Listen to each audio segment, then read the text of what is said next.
Bien-aimés frères, Shalom. Shalom en Yeshua HaMashiach, Rabbi Melech Haolam. L'étude d'aujourd'hui portera sur le thème « Pourquoi l'humanité souffre si tant ?» Pourquoi l'humanité souffre si tant? Pourquoi toi et moi, nous souffrons si tant, sans remède efficace? La réponse simplement, c'est parce que nous avons abandonné le nom de Yehovah Elohim, notre Créateur. Nous l'avons abandonné. Nous n'en faisons plus usage. Nous l'avons remplacé. Nous avons cru au mensonge. Nous avons profané son nom. En effet, quand on prend les écritures hébraïques, parce que Yehovah Elohim est Elohim de Abraham, Isaac, Jacob, des Israélites. Le seul tout-puissant dans toutes les saintes écritures, tous les peuples reconnaissent et louent et disent la grandeur de ce peuple à cause de leur Elohim. Donc quand on prend la Torah, les saintes écritures,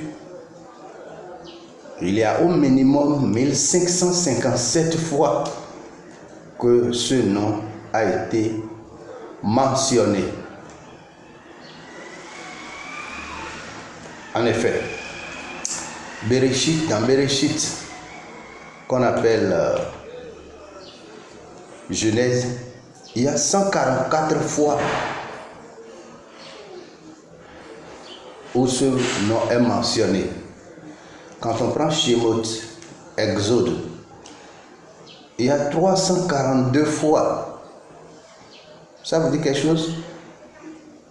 Quand les Israélites étaient en train de fuir dans le désert, de voyager, il y a 342 fois. Ça veut dire que quand on est dans la difficulté, plus on appelle son nom.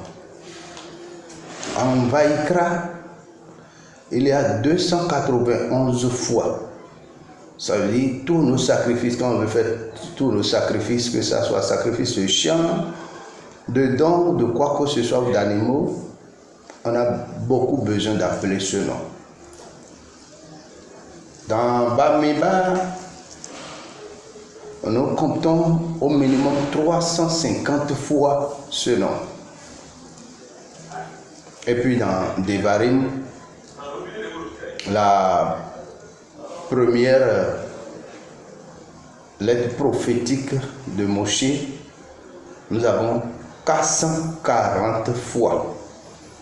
Parce que avant de mourir, le père qui aime ses enfants parle beaucoup. 440 fois. Au total, dans la Torah, nous avons 1557 fois au minimum le nom de Yehovah, notre Elohim, a été mentionné dans la Torah. Maintenant, les prophètes sont venus pour montrer leur obéissance de la Torah. Les prophètes. En hébreu, nous les appelons Nevi'im.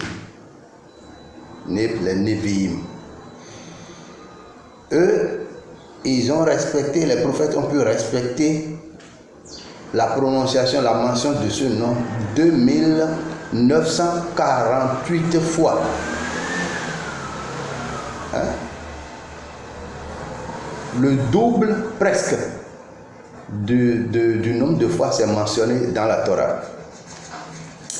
Après ça, les autres écrits, là où on pouvait trouver le roi David, c'est mentionné 1298 fois. Avec les rois, les écrits, les Salomon et les petits prophètes comme Néhémie, nous avons trouvé la mention de Yehovah, notre Elohim Melech Haolam, 1298 fois. Donc, dans le Tanakh, les écrits que Yeshua cite souvent, parlant de les livres de Moshe, les écrits de David le Melech, en parlant de ça, nous voyons que Tanakh, Torah, Nevi'im, Ketuvim, que les gens malheureusement appellent l'Ancien Testament, nous voyons mentionner 5803 fois au moins. 5803 fois au moins. Ça fait près de 6000 fois dans la Torah seulement. Bien-aimés frères, si ce n'est pas si important, comment ces mentions pourraient être faites importantes, de façon très importante? Et dans ces mentions, beaucoup d'avertissements concernant l'oubli de ce nom a été donné. C'est en effet que nous voudrions porter à votre connaissance que nous avons vu la première mention en Genèse chapitre 2 verset 4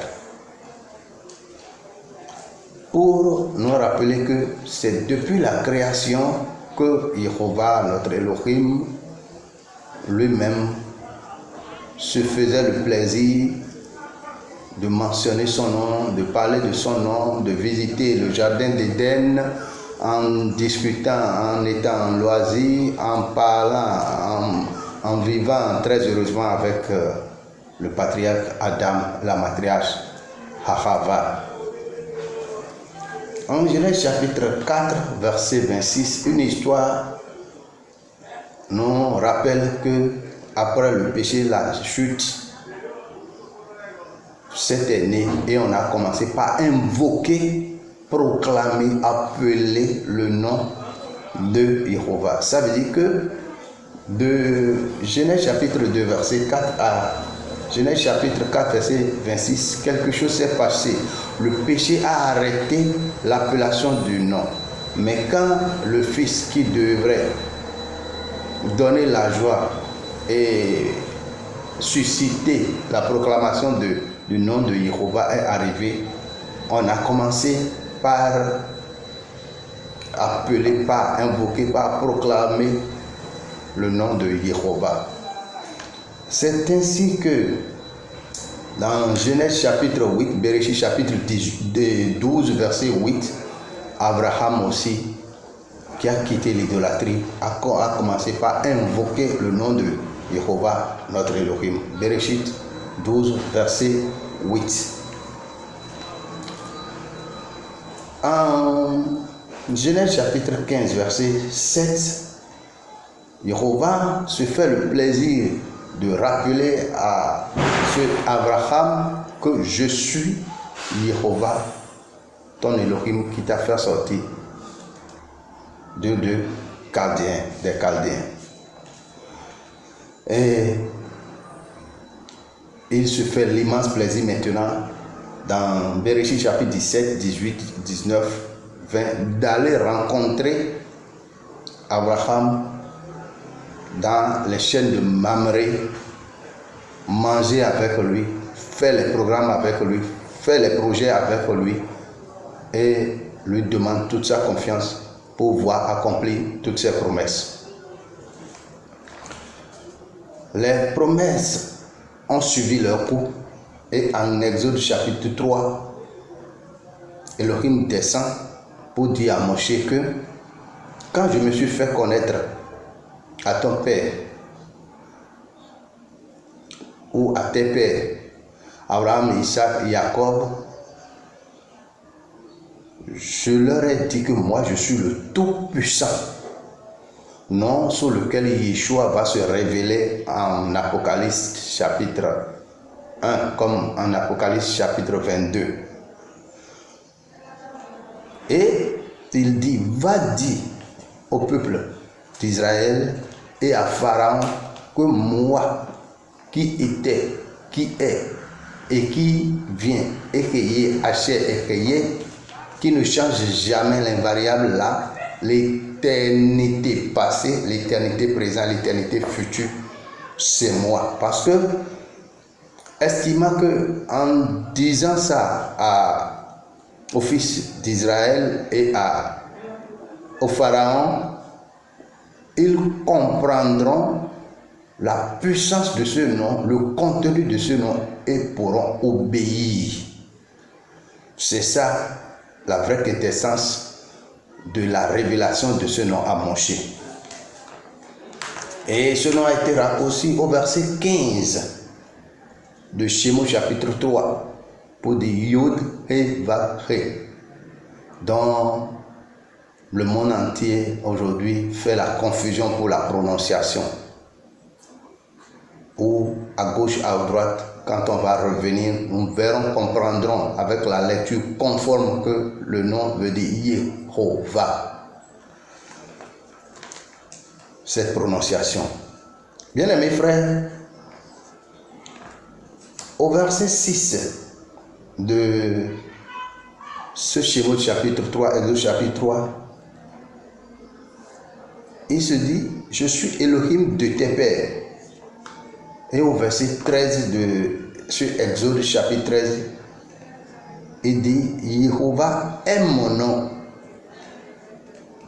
Parce que Moshe lui dit, mais quand je vais là-bas, qu'est-ce que je vais dire? S'il me demande qui t'a vu, parce que étant ployé sous le poids de l'esclavage, ils vont chercher à comprendre qui veut nous sauver. Qu'est-ce qu'il t'a dit? Qui il est? Il t'a dit. Moshe demande la question et Yehovah, du verset 14 au verset 15, dit, moi je suis Yehovah, Elohim de tes pères, c'est là mon nom pour toujours, dans toutes les générations. Donc dans notre temps, c'est ça son nom. Bien sûr, nous ferons doublement cette vidéo, ce post. À 15 minutes, nous allons pouvoir l'arrêter et reprendre. C'est ainsi qu'au chapitre 6, je l'avais déjà dit, chapitre 6, verset 3, il répète que ça sera mon nom pour toujours. Même si je n'avais pas donné cette révélation à Abraham, Isaac et Jacob, je te dis aujourd'hui que moi qui suis le Tout-Puissant, El Shaddai, Yehovah El Shaddai, je suis Yehovah Sebaot pour toujours. Alors, bien aimés frères,